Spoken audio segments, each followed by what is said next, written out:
today I'm gonna talk about DNA technology.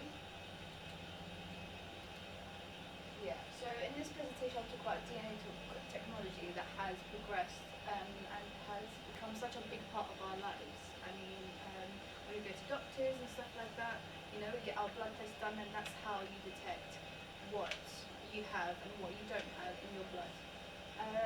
So DNA technology is an exciting field these days. It's a study of manipulation of genetic materials, and scientists that are using DNA technology for wide varieties of purposes and products. So the DNA technology, as I said, that is that a lot of doctors and nurses do use them in their day-to-day lives to find out what you have and you don't have in your body.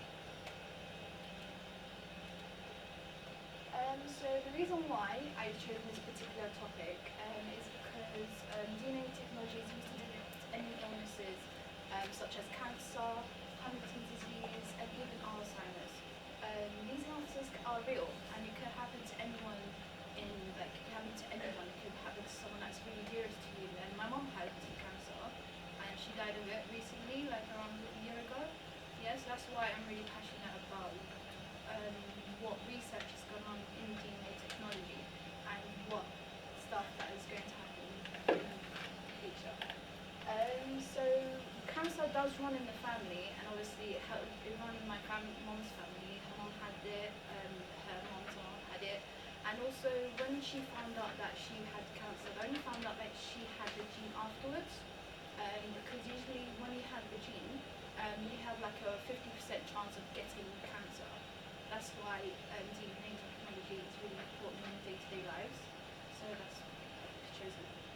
And also, I will find this out by using research, primary and secondary research as well.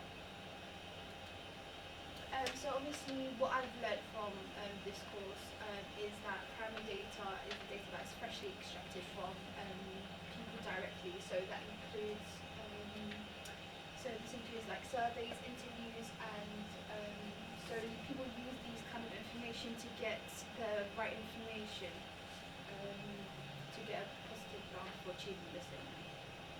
And secondary data includes extracting existing research. So the research has already been updated on the internet, but you use that particular information from newspapers, magazines, and biographies as well. So there is a lot of advances. It's not just about cancer and illnesses. There's a lot of other things that are happening. So genetics has undergone incredible advances throughout the years.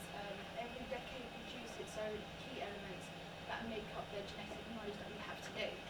So these go back to way back in the 80s and stuff like that. So the person that was responsible, because one of the things that were really common was colorblind and vision. That was the basic, and no one knew why the people didn't. A lot of people didn't know why they couldn't see some kind of colors. So this person discovered it in 1986, and so colorblindness could be a symptom of one of these diseases, such as Parkinson's and Huntington's disease, were all serious diseases that happen in the future. So the benefits of DNA technology is that various genetic profiles can be determined in order to estimate cancer risks. So as I said, that when you have a blood test online, when you have a blood test from a doctor, they usually get out and identify the DNAs in your blood, and they actually check what things that you have and don't have. So in the future, you don't have that risk. I mean, like celebrities like Angelina Jolie, when she had the blood test and she found out that she has 2 genes for cancer, she automatically had, I think it's called hysterectomy, when they have an operation to remove your breast and remove your uterus as well. So that is one of the benefits that could reduce the risk of having cancer. So that's why it's really important. I did use quantitative data. So this is the survey that I did. I did the survey to 17 people, and so basically I did them paper-based as well, and also face-to-face communication. I actually asked them face-to-face because I do have a lot of family members that are doctors, and I have a lot of friends that are I did ask them a few questions about them, about the DNA technology, and also, one of the questions that I asked is, have you taken a test within the last 2 years? And a lot of people did say no, which is quite worrying because it could develop, these kind of diseases and illnesses can develop rapidly, a lot quick, like my mom did. I mean, she got diagnosed like 3 weeks before, and she died a month after. You know, so that was really, it's really rapid. So it is quite worrying to know that a lot of people haven't had a blood test in the last 2 years. And also, does anyone in your family have a major illness or diseases? As I said, that illnesses can run in the family. So you can have a particular gene, like Alzheimer's. Some people have the gene to Alzheimer's or the gene to cancer as well. So it is quite worrying that this amount of people have a lot of illnesses, and this is a lot of people that didn't have a blood test. Yeah, so the conclusion is hopefully because obviously diseases like Alzheimer's and cancer, they don't have a cure for it, unfortunately. So hopefully one day, because the DNA technology has progressed a lot over the years, so hopefully in the future they'll be able to cure it and prevent for it happening.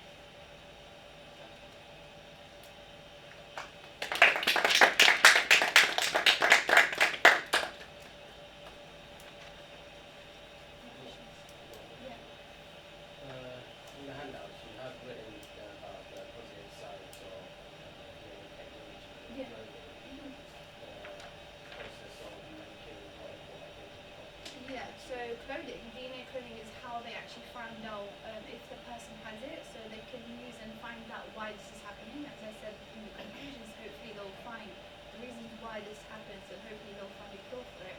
So what they're doing now is that they're multiplying and cloning DNA to see what is causing this, and hopefully they'll be able to find a cure for it. That's what they actually do. So that is a positive side for DNA. What's your opinion on the negative side of using DNA for cloning like they did with the sheep? So obviously there's a lot of people, a lot of people are like anti with animal cruelty and stuff like that, but it is something that we do have to do. Like, it's the person's opinion. They don't want to use animals. That's their opinion. We cannot change that, you know. But it is good that we are using something to make a difference in this world. So that's my opinion about it. So, like, how do they make standard DNA from scratch? That I don't know. I mean, they use, like, it's all built in from different. So it's originally, DNA is originally from a person or something. You know, it's already, but hopefully in the future they can build it from scratch in order to cure and help people. Right now they can only modify existing. Yeah, that's the only thing that I can do in right now.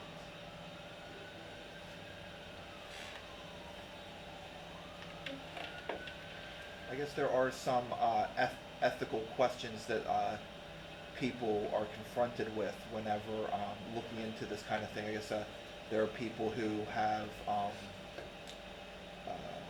beliefs that this kind of research, this kind of stuff might come in conflict with particular religious beliefs and stuff like that. Like, for example, in America, you know, let's say if you have a child that there's a possibility, like, say, if for you to have a child that is born with a particular disease or something like that, and they can go ahead and they can do the testing for it and see if any of these types of diseases or problems are evident in the child. Sometimes people will opt for abortion.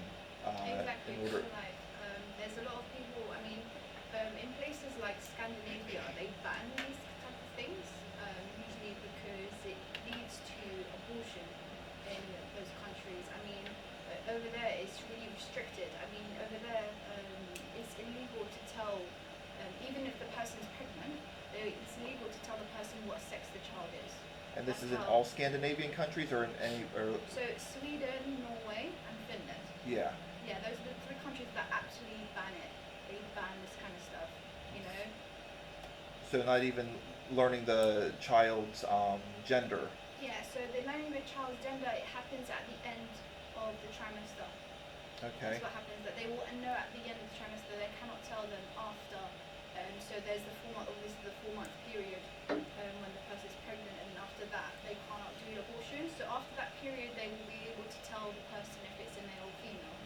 Yeah, that's the only time they can tell them. So it is very restricted in these type of countries that you can even tell them if the person has Down syndrome. If the, for example, Yeah. if the child has Down syndrome, because since they did used to allow them, but now they don't allow them because it did cause a lot of what do you call it? It caused a lot of havoc among the parents, saying trying to abort the child in any kind of way. If they don't allow the abortion, they will try and do something about it, like in another unethical way. Okay. Had you gotten any opinions on that, on the ethical impact, or the how people feel about these types of Most of the, yeah, so as Mayor said, that some people that are asked, they did ask about if it's got to do with animals, because sometimes like medicine and stuff like that are all tested on animals. So there are a lot of people that there was like 4 people, when I asked them, they did ask about the animals sector of it, that are really like into animals. So that's what I got out there. okay. Any other questions? It's a very important presentation. Thank you very much. Unfortunately, cancer is really a serious issue nowadays. But how did you do triangulation? So you did survey, did you collect some secondary data, but maybe special department or standard or law? Oh, yeah, so regulate? the standard of work that I went to is like most of my family members are doctors, so they do work part of the NHS field. So I did ask them about what is the input about DNA technology, and they all say that it's really good for a person to take a blood test every year, at least once a year, you know, to actually know if they have something, and it could be cured as soon as possible, hopefully, if it's early on in the stage, because there's a lot of people that don't take blood tests regularly. You know, it's like going to the dentist. There's a lot of people that went to the dentist for like 10 years. Same with blood tests, you know. So if it goes on and on, you know, it could be too late. That's why it's so important, you know. Yeah.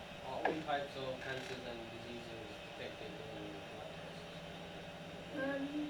So it's detected when it's so obviously so DNA technology, it can only detect when it's slightly happening, that there's abnormal changes, as for example the cervical cancer in females.